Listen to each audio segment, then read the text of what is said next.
Hello, Virgo. This is going to be your weekly tarot and oracle forecast. If it's meant for you, it's meant for you. We're going to take a look at the upcoming week, break it down, and let you know how to navigate. You know, it's interesting. Just like the Taurus reading that I just did, the first card couldn't wait to come out. So there must be a lot of information that I need to share with you. Now, this video is intended for all Virgo sun, moon, rising, and Venus signs. If you'd like to check out your other astrological placements, please check out my other videos. So let's get into it. Overall theme and message. We have the Lady of the Mirror, reflection and non-judgment. You know what this reminds me of? It reminds me of one of the Moonology cards that is related to Virgo, which is you are good enough. So Virgo, this is a gentle reminder that you are good enough. Stop doubting yourself if you've had a difficult time lately. Okay, let's get a second overall theme for the week. What do we need to know? Triggers. What triggered you? What has triggered your insecurity? Because something has come through. There could be some conflict or disharmony, as it says on the card. So maybe a lack of balance somewhere.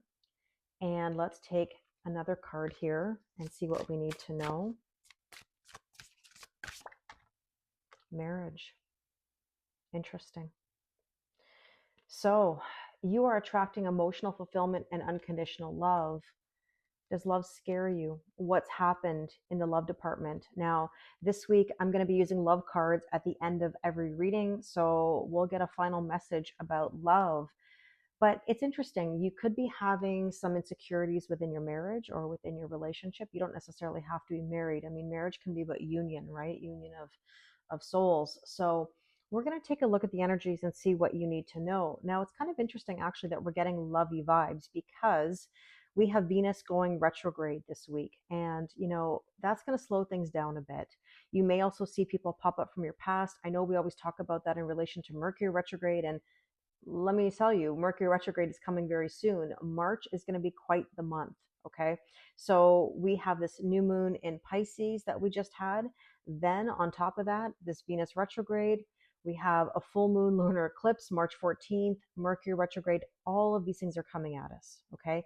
But I will say that Venus retrograde is going to give us some time to reevaluate even how we value ourselves, finances, our relationships. There's definitely a lot coming to the surface. So if you've been feeling triggered, I'm not surprised, okay? So let's talk about what we need to know for this week. Currently, we have the Empress. You are birthing a whole new... I got kitty cats all over here.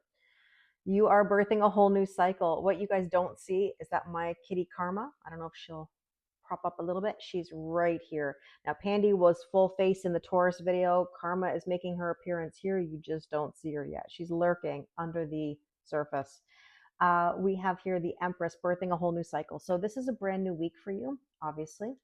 But this is also Venus, self-worth, self-value, and self-respect. The Empress is Taurus and Libra energy. So, excuse me, if you have those placements, throat chakra, what needs to be said? And interestingly enough, in the Taurus video, I talked about this. Something needs to be spoken about. Interesting. Emotionally opening up was the card. It was the pearl. I saw this in the Taurus reading as well. Okay, we're getting similar vibes. Something is happening now. Like that whole new cycle now. And it might be scaring you a little bit. Let's take a look at the potential or the challenge here. Oh, the Four of Wands. I keep repeating myself. I saw these cards already. Four of Wands, 1111, spiritual ascension. You're definitely going into a new beginning. That can be a twin flame number. That's ascension, celebration, stability. Actually, that is a marriage card. You or someone you know may be a bodybuilder of significance, but this is also about power and strength and building. So the energy is building. Let's take a look at what you need to focus on this week. And we have the Ten of Swords. You've got to let something go. You've had many swords in your back, and maybe that's why I needed to say to you earlier, you are good enough. If you've had a lot of traumas, triggers, and hurts that have really pulled you down or backwards, this is reminding you to let go of the things that no longer serve you. Understand that 1 + 0 is a 1 and a brand new beginning. And therefore, the fishing pole, interesting that it's a Virgo card, it's telling you to extend yourself. If you've been hermiting yourself or hiding yourself, keeping yourself away from others, you can't do that forever. You need to extend yourself. So maybe put yourself out there. Now, this is going to sound really specific. In the Taurus video, I keep saying Taurus, Taurus, Taurus. In the Taurus video, there was this energy of someone extending the olive branch. And I'm wondering if that's you. Virgo and Taurus always have a really lovely connection. Hmm, interesting. Okay, let's take a look at recent past Virgo, the lovers. Yeah, this is all about love. Deep soul connection, soulmates, twin flames, whatever label you use. New moon. Well, we just had a new moon in Pisces, so something could have sparked you on the new moon. This also says within the next 1 to 3 months, maybe there's been a new path that has set for you in regards to this relationship.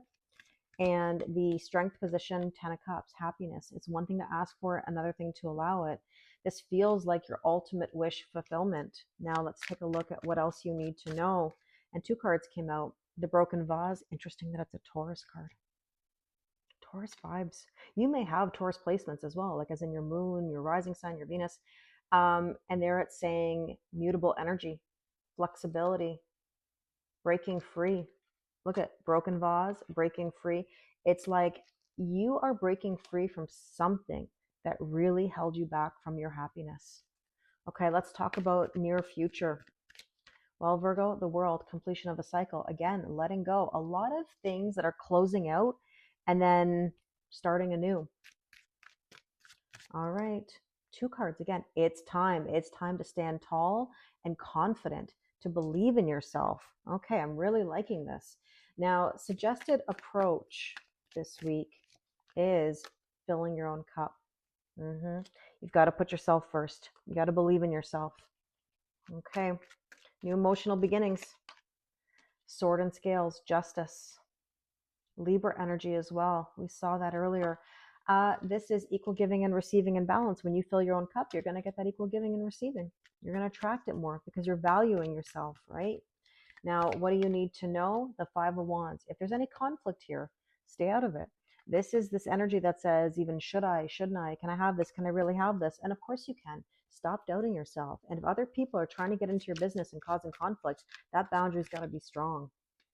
Microphone, somebody's going to speak up. There's news coming in. There's a conversation, and somebody's finally going to just let it out. Okay, here is the hope and or fear, and we have the sun. It's a yes card, happiest card in the deck. This is also divine masculine energy. It's forward motion. I like that. We're moving forward. We need that. And with this, we have the flag. Yeah, there's an ending to something. There's also a recognition of a new journey, a new start. Are you open to it? Can you embrace it? Now, the probable outcome here, the 10 of Wands, you're going to have to put down the burdens, okay? Now, 1010 could be an angel number that you're seeing. This is saying mentally, physically, spiritually, and emotionally exhausted. It's saying you can't fight the shift anymore. You just can't. You can't hide yourself away. You've got to be in new energy. Now, let's see.